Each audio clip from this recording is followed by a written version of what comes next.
Olá, boa tarde. O meu nome é Ana Paula Ribeiro, sou terapeuta transpessoal e facilitadora de constelações familiares. Estou aqui hoje para vos falar sobre a visão sistémica da saúde e dos sintomas. Vamos lá? Então, tudo o que existe no nosso consciente e no nosso inconsciente tem implicações diretas naquilo que é a nossa saúde. Então, o que é isto, a saúde? A saúde é uma consciência tranquila, é uma sensação de inocência. E nós sentimos-nos inocentes quando sentimos que estamos ligados a todos aqueles que queremos estar vinculados. Quando sentimos que temos permissão para pertencer ao nosso sistema familiar. Quando sentimos que não existem obstáculos aos nossos vínculos. Então, saúde é estar em harmonia com tudo o que pertence ao nosso corpo, ao nosso sistema familiar e ao nosso meio envolvente. Então, se isto é saúde, não ter saúde, ou seja, doença, é má consciência. Então, nós temos má consciência quando não estamos em harmonia com aqueles que são importantes para nós. A má consciência, ou seja, a doença, está ao serviço da vida e ao serviço da nossa reintegração e do nosso pertencimento na família. A doença normalmente obriga-nos a ter mais consideração pela nossa saúde e a restabelecê-la. A doença é apenas e só uma oportunidade de nós trabalharmos questões internas, profundas na nossa vida, que nos condicionam e que nos fazem sofrer. A doença é basicamente um programa de sobrevivência e ela obriga-nos a uma mudança. Então, se há doença, é porque houve uma perda do equilíbrio interno e este manifesta-se no corpo com um sintoma que pode e deve ser compreendido e ressignificado. Então, entender a doença é compreender a vida. Atenção, a doença não é só pessoal, a doença é da família. A doença normalmente é coletiva e também espiritual. Lembremos-nos, a doença não é minha. Ela está comigo. Ela não começou em mim. A família está doente, não eu. E por muitas gerações a família não quis olhar para alguma coisa. E nesta geração, a pessoa que está doente é a pessoa que tem a força e a coragem para olhar para isso. Então, é preciso encararmos com amor o que se manifesta, pois durante muitas gerações isso não pôde ser amado. A doença mostra-nos então um caminho para a saúde, um caminho de mudança na relação connosco próprios. Precisamos de identificar a relação que nós temos com a doença e precisamos de a alterar, de a transformar. Porque se fizermos isso, pode ser um caminho para a libertação da doença. A doença não aparece por acaso. Ela traz sempre um recado, não só para a pessoa que tem a doença, mas para todos. E se recebermos o recado e se conseguirmos desvendá-lo, a doença pode então passar e ser transitória. Através da doença manifesta-se algo que a pessoa não quer ver, não quer reconhecer, não quer aceitar, não quer honrar, não quer amar. Talvez seja uma pessoa, uma culpa, uma situação, uma decisão. Eu não sei. Cada um de nós vai ter que refletir sobre isso. O que é que a doença está a querer manifestar-se? Está a querer manifestar na minha vida. Aqui salientar que de há uns anos a esta parte, as pessoas com doença transferiram a responsabilidade da cura para alguém exterior, um médico, um terapeuta, como se elas próprias tivessem um papel passivo naquilo que é o seu processo de cura. E isso não é verdade. As pessoas têm e devem ter um papel ativo no seu processo de doença e no seu processo de cura. Sabem aquelas pessoas que têm muito medo de apanhar uma doença, mas estão sempre a alimentar esse medo? É como se elas estivessem à espera desta doença. E quando finalmente essa doença chega, elas ficam até aliviadas e dizem coisas como: eu não te disse que eu ia apanhar a doença? É importante estarmos atentos àquilo que alimentamos, está bem? As pessoas que têm uma doença ou as pessoas infelizes normalmente esperam que a doença e a infelicidade passe. E normalmente anseiam pelo término da doença, da infelicidade. Mas isso, nós temos de compreender, isso paralisa-nos. Pois é necessário percorrer o caminho passo a passo, até ao fim. E é só durante o caminho que uma doença, uma infelicidade, um sofrimento pode desenvolver a sua ação curadora, purificadora e corretiva. Muitas vezes, uma doença grave, terminal, conduz-nos à devoção e à humildade, pois ficamos dependentes dos outros e não podemos retribuir. É bom que haja humildade dentro de nós para aceitar essa ajuda com muita gratidão. Para as pessoas que têm uma doença grave, está na hora de se reconciliarem com o destino, com a origem da vida e entrar em sintonia com a morte. E pode ser que aí encontrem a força que cura. Quando nós nos alinhamos com a origem da vida e nos sintonizamos com a morte. Os sintomas, as doenças, elas têm um propósito e chegam ao fim na nossa vida quando compreendemos esse propósito e quando ele se cumpre. Então, há uma altura em que nós temos um papel ativo, mas há outra em que nós temos um papel, não é passivo, mas um papel de fé. Então, o que é que o sintoma me impede de fazer? Esta é uma das perguntas que nós podemos fazer quando temos um sintoma. O que é que ele me impede de fazer? Perceber assim, um sintoma constrói-se durante anos. E eles são gritos de alerta, de que algo no meu sistema interno ou no sistema familiar não está bem.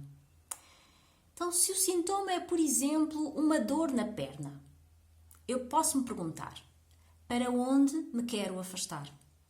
Do que é que eu me quero afastar? Para onde é que eu quero caminhar? O que é que eu não sou capaz de fazer? Então, com uma dor na perna e estas perguntas, eu vou obter respostas daquilo que é a verdadeira causa da minha dor na perna. Então, voltar a repetir. O que é que eu sou impedida de alcançar, de chegar perto de alguém? Ou o que é que eu me estou a afastar de? Ou o que é que eu me estou a aproximar de? São três visões para um sintoma que me podem dar algumas dicas, está bem? Força! Então, as doenças normalmente são vistas como algo de mau. E nós queremos livrar-nos delas, não é? É importante que a gente saiba que as doenças são processos de cura, principalmente para a nossa alma. E querer nos livrar delas não faz com que elas se vão embora. É uma compreensão daquilo que elas estão a fazer na nossa vida que fazem elas irem embora. Então não é aconselhável colocá-las de lado, porque elas cumprem o seu dever e elas precisam de ficar presentes durante o tempo necessário para serem compreendidas e acolhidas como amigas. Sim, uma doença é uma amiga.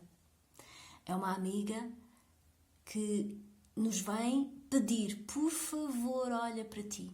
Por favor, vê o que está dentro de ti. Olha aquela dor que não olhaste na altura. Olha aquele sofrimento. Olha aquela raiva. olha aquele ódio, olha aquela tristeza profunda. Então, os sintomas mostram-nos isto, mostram-nos aquilo que nós negamos, que nós não tivemos tempo de viver, de expressar. É importante que a gente olhe para os sintomas através deste novo olhar, deste olhar mais ampliado. Então, as doenças e os sintomas podem ser compreendidos como uma tentativa de comunicação do nosso inconsciente que se expressa através do corpo. Quando existe dor no corpo, normalmente deve-se a uma dor emocional, uma dor psíquica, não só minha, mas também pode ser do nosso sistema familiar. E esta dor foi uma dor que nós tivemos ou que estamos a ter e que negamos ou estamos a negar, que não expressamos ou não estamos a expressar, que não vivemos ou não estamos a viver e que ficou estagnada dentro de nós, mas que precisa de ser olhada e libertada. Então o nosso inconsciente materializa esta dor sob a forma corpórea, ou seja, materializa na parte concreta que é o nosso corpo, para que seja reconhecida.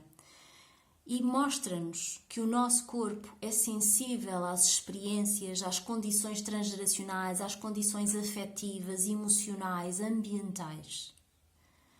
O funcionamento do nosso organismo está intimamente ligado ao nosso campo emocional e também à nossa relação com a saúde e com a felicidade. E esta, hein? Com a felicidade. Então, a cura normalmente acontece quando a pessoa se permite a si mesma internamente ao movimento da cura. É preciso que a pessoa se permita internamente a este movimento, ouvindo e apropriando-se da mensagem do corpo. E é só com esta autorização interna que os tratamentos externos, as ajudas externas, encontram o caminho para auxiliar na cura.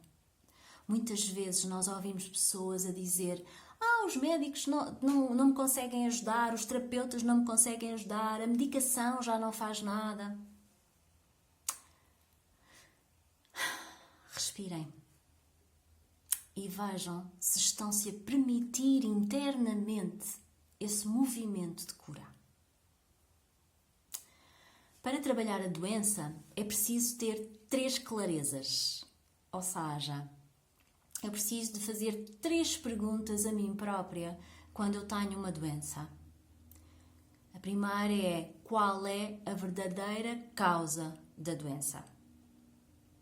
Porque não é a dor na perna, porque não é a falta de ar. Qual é a verdadeira causa da doença? O que é que eu quero? O que é que eu quero? Quando eu descubro a verdadeira causa da doença, o que é que eu quero? E depois, para quê? Para que é que eu quero isso? E isto é muito importante, está bem? Estas 3 perguntas podem-vos ajudar e muito. Então, passar aqui àquilo que são as 3 grandes causas das doenças, mas também de acidentes frequentes, mas também de suicídio. Com licença. Então, a primeira causa e a maior causa é nós rejeitarmos os nossos pais, acusá-los, julgá-los, criticá-los. Aqui o que é que a doença nos vai lembrar? Vai-nos lembrar a vontade da nossa alma de manter os laços com os pais e de reforçar o sentimento de pertença a esta família. Também pode acontecer que a doença esteja ao serviço do nosso sentimento de punição, por sentirmos ou sabermos que violamos a ordem hierárquica da nossa família. E normalmente esta mudança de lugar, esta violação da ordem hierárquica, aparece por causa de um sentimento que é o amor cego, um amor infantil, que existe dentro de nós e que nos pode adoecer. Outra das causas é a pessoa sentir-se responsável pelo destino de alguém que já morreu ou de alguém que está para morrer, ou de alguém que eu sinto que está para morrer. Pois então, porque as pessoas sentem, quando se identificam com esta responsabilidade, quando trazem para si esta responsabilidade, as pessoas sentem que podem ou já perderam um vínculo familiar. Então tentam fazer de tudo para restaurar esse vínculo, mesmo que seja responsabilizarem-se por este destino da pessoa. Então, se nós tivermos, por exemplo, uma doença igual a alguém da nossa família que já morreu, é como se nós disséssemos internamente: eu sigo-te para a morte. Se tivermos uma doença igual a alguém da família que ainda está viva, é como se nós disséssemos: antes desapareça eu do que tu. Isto pode ser doenças iguais ou outro tipo de doenças, mas que vai dar ao mesmo. Então o que é preciso fazermos? É necessário dizermos com amor e sem raiva à pessoa que morreu ou que está para morrer: mesmo que tu vás, eu fico. Mesmo que tu vás, eu fico. E se estas pessoas forem, por exemplo, uma mãe ou um pai, ainda podemos dizer: abençoa-me, mesmo que tu vás, eu fico mais um pouco. A terceira causa das doenças normalmente é desejo de expiar uma culpa. Uma culpa pessoal ou uma culpa do sistema familiar. Normalmente uma culpa não verdadeira. E o que é isto, uma culpa não verdadeira? É uma culpa relacionada com um evento que foi obra do destino e que nós não controlamos ou que alguém não conseguiu controlar, como por exemplo um aborto espontâneo, uma deficiência ou a morte prematura de uma criança, ou até uma criança que ganha vantagem, ou seja, ela tem uma vantagem. Imaginem que ela nasce e no parto também morre. Ou seja, ela teve a vantagem, ela ganhou com a morte da mãe, ganhou a sua própria vida. Então isto são culpas não verdadeiras. A expiação normalmente pressupõe a ideia de que através do próprio sofrimento ou da própria morte nós podemos evitar outro sofrimento, recuperando o equilíbrio. Isto é uma ideia completamente mágica. A expiação, a compensação pela expiação, ela duplica o sofrimento e ela propaga o sofrimento. Ela não resolve e ela não traz de volta quem ficou para trás. Na expiação, nós não vemos a pessoa, nós não vemos o relacionamento e nós não conseguimos reconciliar nada.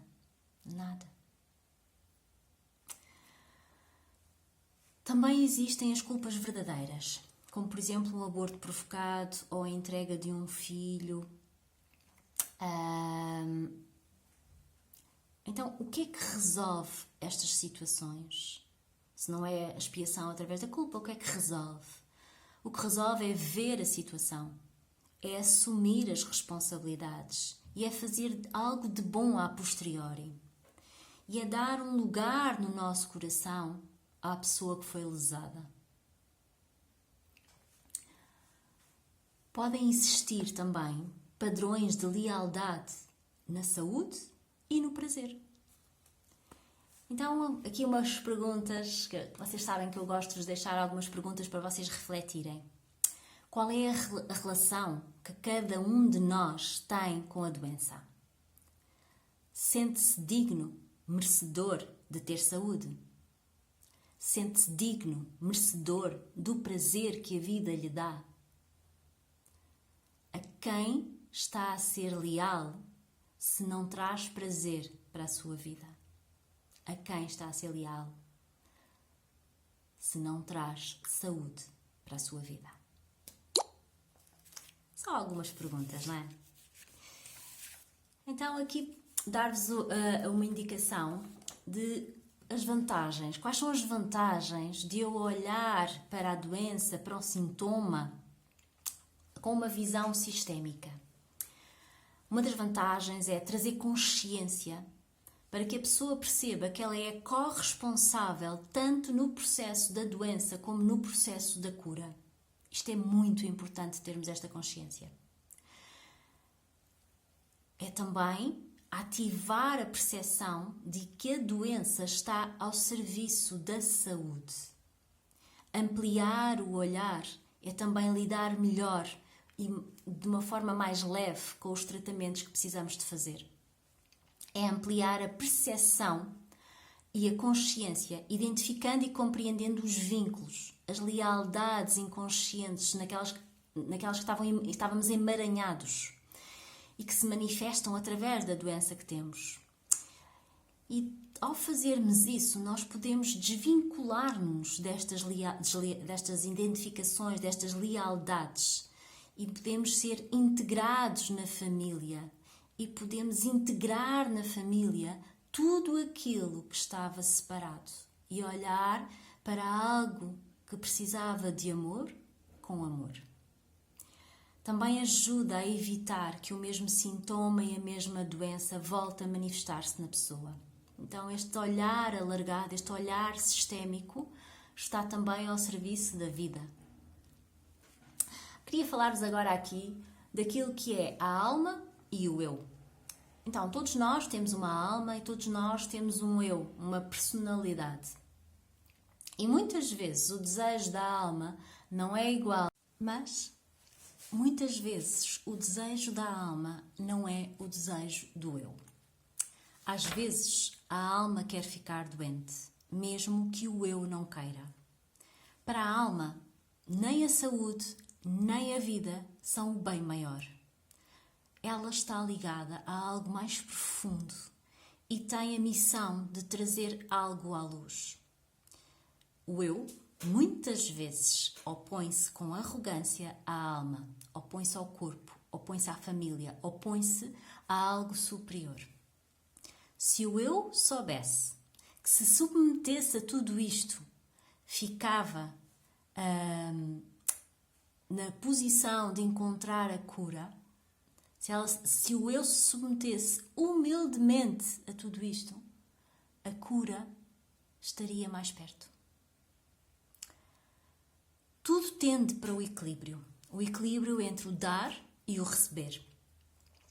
Então nós podemos perguntar, se temos uma doença, podemos nos perguntar, o que é que precisa de ser compensado aqui? O que é que precisa de ser compensado no meu sistema familiar?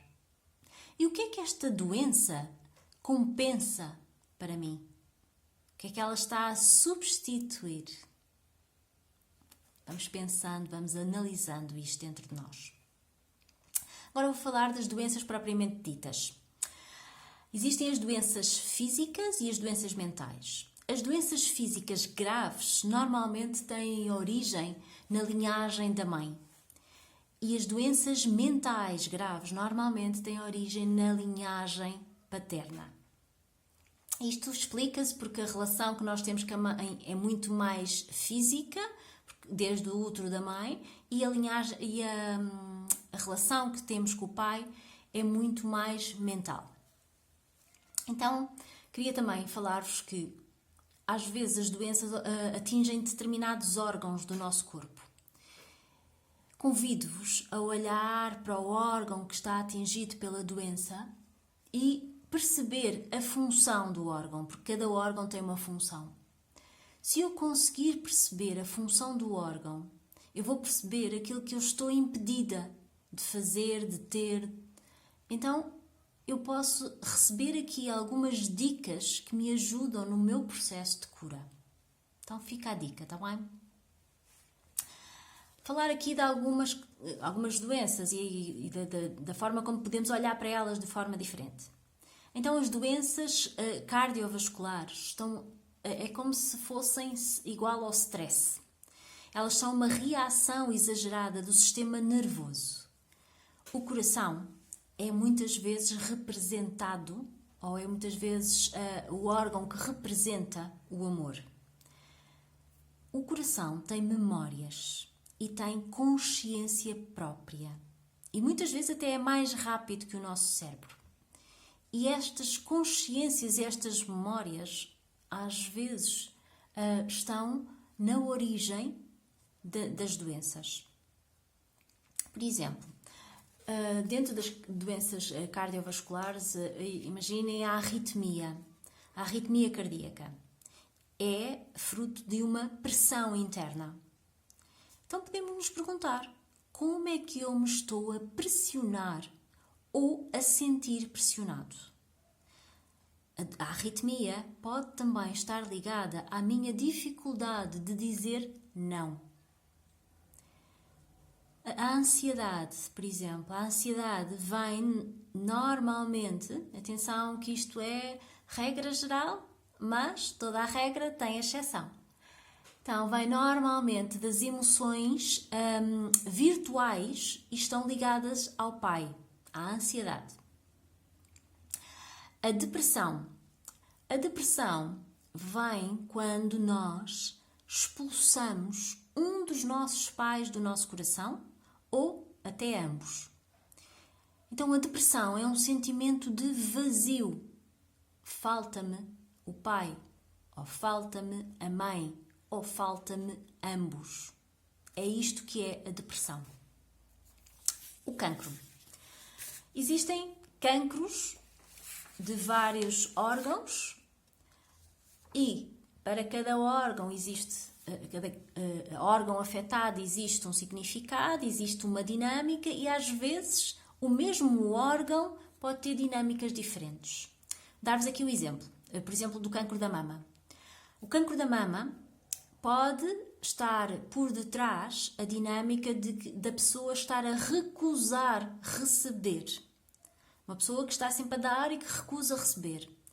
Isto é simbólico daquilo que ela rejeitou no início da sua vida. Ou seja, o que ela não quer receber é a sua mãe. É como se ela dissesse: eu prefiro morrer a honrar a minha mãe. Também pode ser um conflito, o cancro da mama também pode ser um conflito ligado ao marido, ligado aos filhos ou ligado a alguém que é muito importante para a pessoa. O cancro também pode ser uma forma de expiação, e eu já falei aqui hoje sobre a expiação de uma culpa pessoal. Depois, por exemplo, os problemas nos pulmões, que é o medo da morte, é quando eu fico sem ar, não é? O ar é respirar, ou o ar é vida, por isso se eu não tenho ar, se eu tenho dificuldade em respirar, eu não quero a vida, eu não tenho acesso à vida. Por exemplo, a asma. A asma é frequentemente consequência de um movimento interrompido em direção ao pai por fidelidade à mãe, ou em direção a um movimento interrompido em direção à mãe por fidelidade ao pai. As psicoses. A fidelidade e o amor destas pessoas faz-las ficar disponíveis para tomar para si as consequências de duros destinos e graves culpas das gerações anteriores. É como se as pessoas que têm psicoses abraçassem dentro delas aquilo que se encontrava separado e aquilo que se encontra separado e com um sentimento de irreconciliável. Como, por exemplo, o agressor e a vítima. Alguém que não teve voz e alguém que não a deixou ter voz. Alguém que foi excluído e alguém que o excluiu. Então, é juntar as duas partes. É como se, através desta doença, a pessoa dissesse: eu reconcilio os dois dentro de mim. Só que isso é difícil, não é? E é complexo. As neuroses. As neuroses são muitas vezes um movimento interrompido em tenra idade em direção aos pais. a anemia fala muito de que faltou ou perdeu-se a alegria na vida. O fígado, por exemplo, registra normalmente o medo da fome. É o medo de não conseguir sobreviver, porque pode estar dentro de mim memórias de escassez dos meus antepassados. O fígado também está ligado ao sentimento da raiva. A bexiga, por exemplo, está ligada a conflitos de território. Os problemas de ossos, de músculos, de tendões, de articulações, falam muito de um conflito de desvalorização. Insuficiência renal, os rins está ligado àquele sentimento de que eu não estou no meu lugar. E quando existem emoções que não são digeridas, que não são filtradas, eu posso ter pedras nos rins, por exemplo. Então, os rins também estão ligados a medos e a sentimentos de abandono. Falar aqui um pouco das doenças autoimunes, até porque quase que parece que é a doença do século, não é?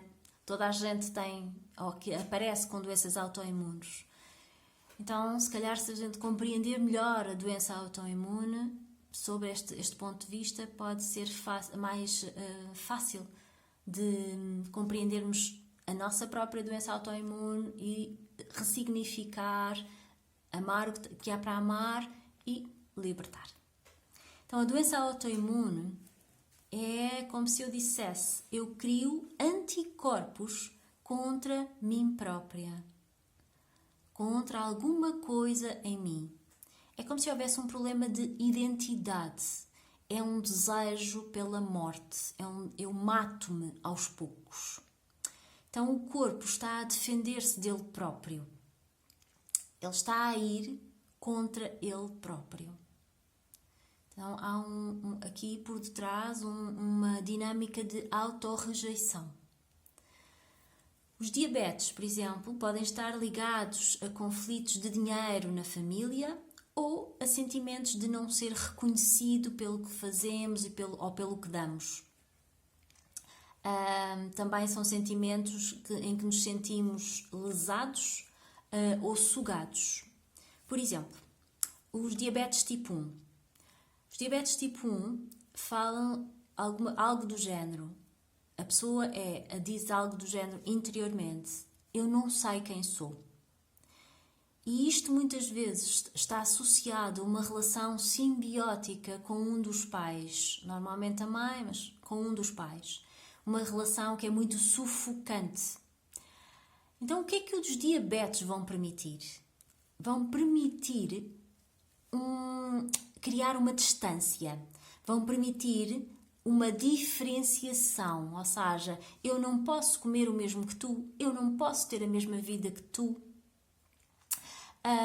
Então eu tenho que ter uma vida própria. Então os diabetes são um grito de individuação. Os diabetes vão fazer recuperar a minha identidade e a minha liberdade. Os diabetes também pode ser, e atenção, eu já disse que existem sempre várias dinâmicas, não é sempre a mesma, está bem? Então também pode ser a falta de doçura ou amor no coração da pessoa. As alergias, também é uma coisa que muita gente tem, não é? Alergias. Então alergias é o corpo a dizer: fica longe de alguém, mantenha a distância. É como se o corpo estivesse a dizer: há alguém perto de ti que não te faz bem. Então, internamente, a pessoa tem a sensação, não sei se consciente ou se mais inconsciente, de invasão. Novamente aqui, relações simbióticas e sufocantes com os pais. As alergias também estão ligadas a um movimento prematuramente interrompido em direção a um dos pais. E os problemas de pele, normalmente também tem a ver tem a ver com as alergias. Os problemas de pele são normalmente um conflito da perda de contacto. Então, Depois de vos dar toda esta informação, eu vou-vos sugerir uma meditação. Está bem? Então, que possamos fechar os olhos, respirar fundo, ficar confortável e que possa ir para dentro de si, para dentro do seu corpo e vá sentir onde dói, onde é que algo está doente, onde é que algo não está a funcionar bem. Tudo isso, toda essa dor, está em dissonância com o teu corpo. Encontrem essa dor, esse algo que está doente, esse algo que não está a funcionar bem e deitem-se ao lado disso, ao lado dessa dor, dessa doença, desse órgão e sintam juntamente com eles para onde estão eles a olhar. Com o quê? Ou com quem está em ressonância essa dor, essa doença? Será que é com alguém que foi rejeitado? Será que é com alguém que foi esquecido? Será que é com alguém que foi julgado? Ou será algum acontecimento da tua infância? Ou algum acontecimento da infância dos teus pais? Sente-te a entrar nesse movimento até vibrares com ele. E pode acontecer que de repente tu consigas ver para onde essa dor, para onde essa doença olha.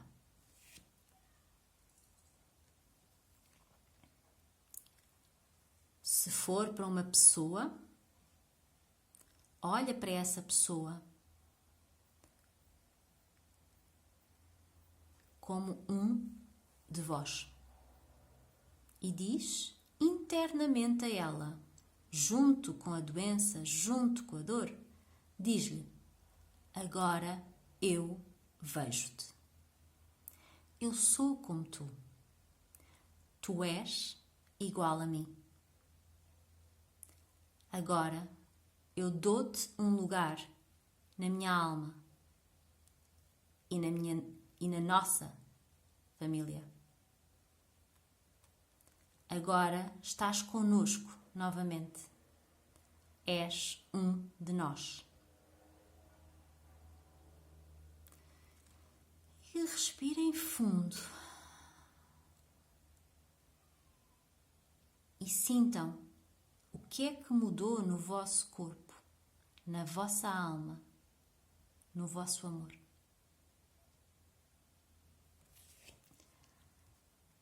Então, espero que tenham gostado. Espero que vos seja útil. E até à próxima